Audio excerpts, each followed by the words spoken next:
पाकिस्तान की बदकिस्मती से तुर्की को बड़ा घाटा। अमेरिका का तुर्की पर वार, पाकिस्तान को चढ़ा बुखार। अमेरिका के कदम से भारत को बड़ा फायदा, पाकिस्तान को लगा झटका। दोस्तों, तुर्की का बुरा वक्त शुरू हो गया है। अमेरिका ने जबरदस्त कदम उठा लिया है। तुर्की के खिलाफ अमेरिका का कदम तुर्की को मौत की राह पर ले जाएगा और इस चीज से भारत को काफी ज्यादा फायदा होने वाला है और अमेरिका ने हंगामा मचा दिया है। अमेरिका के एक कदम से भारत का फायदा ही फायदा होगा। वहीं तुर्की और पाकिस्तान जैसे देशों को बड़ी तगड़ी मार पड़ रही है। दोस्तों, अमेरिका ने जिस तरीके का कदम उठाया है उस चीज से तुर्की खून के आंसू रोने पर मजबूर हो गया है।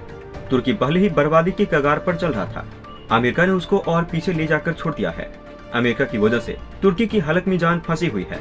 अमेरिका का एक फैसला और तुर्की बर्बादी की कगार पर पहुंच जाएगा। और आज की इस वीडियो में हम आपको बताने वाले हैं कि कैसे पाकिस्तान तुर्की के लिए एक बदकिस्मती के रूप में साबित हुआ है। तो चलिए जानते हैं सभी बातों को डिटेल में और बढ़ते हैं वीडियो की तरफ। लेकिन उससे पहले भारत की बढ़ती ताकत के लिए नीचे कमेंट बॉक्स में जय हिंद अवश्य लिखें। दोस्तों, अमेरिका में हाल ही में तुर्की को लेकर एक बड़ा खुलासा हो गया है और इस खुलासे के बाद अमेरिकी संसद भी चौंक उठा है और यहाँ पर अमेरिकी सांसदों की तरफ से मांग उठाई जा रही है। तुर्की के ऊपर कड़े से कड़े प्रतिबंध लगाने चाहिए। ये मामला है तुर्की के हथियार से जुड़ा हुआ मामला और ये मामला TV2 का है। और आपने इस ड्रोन के बारे में कहीं न कहीं तो सुना ही होगा, क्योंकि ये पिछले 2 सालों से काफी ज्यादा चर्चा भी रहा है।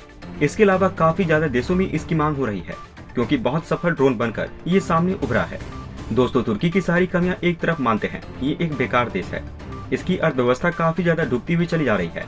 यहाँ के राष्ट्रपति काफी ज्यादा बेकार हैं। इसके अलावा देश में कोई भी खास अच्छाई नहीं है। फिर भी अगर उन्होंने कोई अच्छी चीज बनाई है तो आज वो TV2 के रूप में दुनिया वालों को दिख रही है। और इस ड्रोन की आज आप तारीफ होते हुए सुन रहे हैं। ये तारीफ कोई और जगह पर सुनकर नहीं बताई जा रही है, बल्कि इस ड्रोन ने अपने आप को साबित किया है।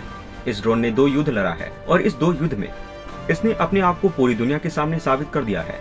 आपको याद होगा, आर्मेनिया और अजरबैजान का जब युद्ध हुआ था तब इसने अपने आप को साबित कर दिया था और इसने अकेले दम पर पूरा युद्ध का माहौल ही बदल दिया था। और इसी की मदद से अजरबैजान कमजोर होने के बावजूद भी इस युद्ध में फतह हासिल कर लेता है। और इसी ड्रोन की वजह से आर्मेनिया को हार का मुंह देखना पड़ता है। और आज आप देख रहे हैं रूस और यूक्रेन का युद्ध चल रहा है। इसको लगभग 6 महीने होने वाले हैं और इतने लंबे समय से रूस के साथ टक्कर ले रहा है। इसके पीछे यूक्रेन को कोई साथ दे न दे, यहाँ पर अगर सबसे ज्यादा किसी ने साथ दिया है तो वो TV2 ड्रोन है जो साथ दिया है। यही वजह है कि यहाँ पर यूक्रेन अभी तक रूस से टक्कर ले पा रहा है। इन्हीं सब चीजों को देखते हुए यहाँ पर TV2 ड्रोन की मांग इस समय दुनिया में काफी ज्यादा तेज फैल रही है। दुनिया के कई देश हैं जो नंबर लगा रहे हैं और TV2 ड्रोन को खरीद रहे हैं। और हमें देखने को मिल रहा है कि पाकिस्तान भी तुर्की से इस ड्रोन को खरीदने की मांग कर रहा है। लेकिन यहाँ पर अभी खबर निकल के आ रही है कि तुर्की को अब ये ड्रोन बनाने बंद करने होंगे, क्योंकि अमेरिका के अंदर इस ड्रोन को लेकर एक खुलासा हो चुका है। और यहाँ पर अमेरिका का कहना है कि अब तुर्की को ये ड्रोन नहीं बनाना होगा। दोस्तों, यहाँ पर अमेरिका ये पता लगाया है कि TV2 के अंदर कई ऐसे उपकरण लगाए गए हैं जो कि अमेरिका और कनाडा से लिए गए हैं। यहाँ पर अमेरिका ने इस बात की पुष्टि कर ली है कि इस ड्रोन के अंदर लगाए गए सामान अमेरिका और कनाडा से लिए गए हैं। और सबसे बड़ी बात यह है कि यहाँ पर अमेरिका और कनाडा को इस बात की खबर भी नहीं थी कि तुर्की के द्वारा उनके सामान को TV2 ड्रोन में लगाकर इस्तेमाल किया जा रहा है। और इस बात की खबर अमेरिका को भी नहीं थी। इस बात की पुष्टि तो तब हुई जब रूस और यूक्रेन का युद्ध चल रहा था। तब एक TV2 ड्रोन को निशाना बना लिया गया था और उसके मलबे की जांच की गई, तब इसमें इस चीज का खुलासा हुआ। दोस्तों, बताया जा रहा है कि कंपनियों के द्वारा इन उपकरणों पर रोक लगा दी गई है, लेकिन इन कंपनियों ने तुर्की के साथ सप्लाई जारी रखी है। और अमेरिका की सांसद की तरफ से इस चीज की मांग की जा रही है कि इस बात का खुलासा होना चाहिए कि यहाँ पर तुर्की को ये उपकरण कहाँ से मिल रहे हैं और किसके माध्यम से तुर्की इस उपकरण को हासिल कर रहा है और इसके पीछे किसका किसका हाथ है। दोस्तों, जिस तरीके के उपकरण इस ड्रोन में मिले हैं उस बात से ये तो पता चल जाता है कि तुर्की इस तरीके के उपकरण को खुद नहीं बना सकता। और आखिर यहाँ पर तुर्की को इस तरीके के उपकरण कहाँ से प्राप्त हो रहे हैं। यहाँ पर तुर्की की ड्रोन बनाने वाली ये सप्लाई चेन टूट जाएगी और तुर्की फिर अपना TV2 ड्रोन नहीं बना पाएगा। और दुनिया से इस ड्रोन की मांग जिस तरीके से बढ़ रही है उस तरीके से तुर्की नुकसान में चला जाएगा। दोस्तों, ऐसा ही हमें तुर्की के साथ आज से 6 महीना पहले देखने को मिला था। यहाँ पर तुर्की अपना एक अटैक हेलीकॉप्टर बना रहा था और ये अटैक हेलीकॉप्टर पाकिस्तान तुर्की से खरीदने वाला भी था। लेकिन अमेरिका ने एंड वर्क पर यह पता लगा लिया था कि तुर्की जो अटैक हेलीकॉप्टर बना रहा है उसमें हमारे उपकरण लगाए जा रहे हैं। इसलिए एंड वक्त पर अमेरिका ने इन सभी चीजों की सप्लाई बंद कर दी थी, जिसकी वजह से तुर्की का अटैक हेलीकॉप्टर धरा का धरा रह गया।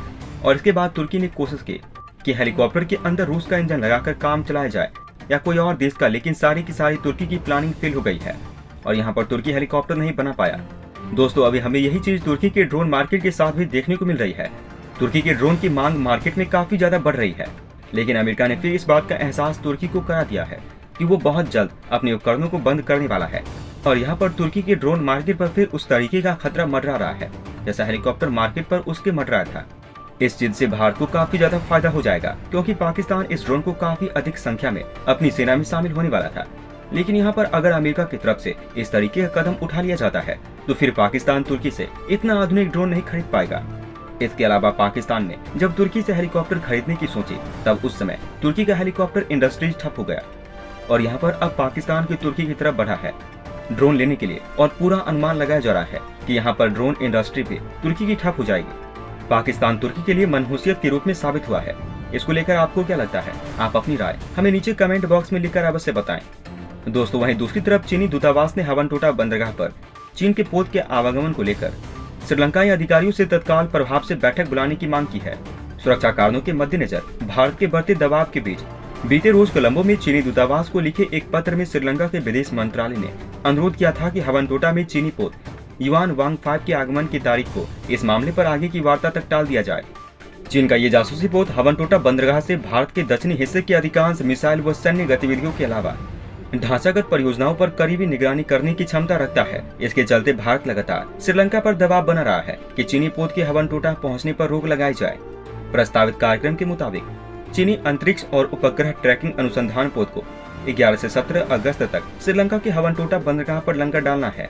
कुछ श्रीलंकाई समाचार पोर्टल ने यह भी बताया कि श्रीलंका के राष्ट्रपति रानिल विक्रमसिंघे ने कोलंबो के द्वारा नियोजित डॉकिंग को स्थगित करने की मांग के बाद चीन के राजदूत किवी जेनहोंग के साथ बंद कमरे में बैठक की। लेकिन राष्ट्रपति कार्यालय ने बैठक को लेकर मीडिया में आई खबरों का खंडन किया। श्रीलंका में राजनीतिक उठापटक के बीच 12 जुलाई को तत्कालीन सरकार ने हवनटोटा बंदरगाह पर चीनी पोत कीराडिंग को मंजूरी दे दी थी। चीनी पोत को ईंधन भरने और पुनः पूर्ति के लिए श्रीलंकाई बंदरगाह पर सप्ताह भर डाक करने की उम्मीद थी। हवनटोटा के बंदरगाह को रणनीतिक रूप से महत्वपूर्ण माना जाता है। राजपक्षे परिवार के गृह नगर में इस बंदरगाह को बड़े पैमाने पर मिले चीनी ऋण से विकसित किया गया है। दोस्तों, अंत में हम आपसे एक महत्वपूर्ण जानकारी साझा करने जा रहे हैं। नीचे डिस्क्रिप्शन में दिए गए लिंक पर जाकर आप इंडियन आर्मी मर्चेंडाइज खरीदकर सपोर्ट कीजिए और पूरे देश का हौसला बढ़ा दीजिए। जाने से पहले वीडियो को लाइक और शेयर करें तथा चैनल को सब्सक्राइब करना न भूलें। तब तक के लिए धन्यवाद। जय हिंद, जय भारत। अच्छा सुनो, चैनल को सब्सक्राइब करो, उसके बाद घंटी बजा देना ताकि अगली वीडियो आपसे मिस न हो पाए। Thank you.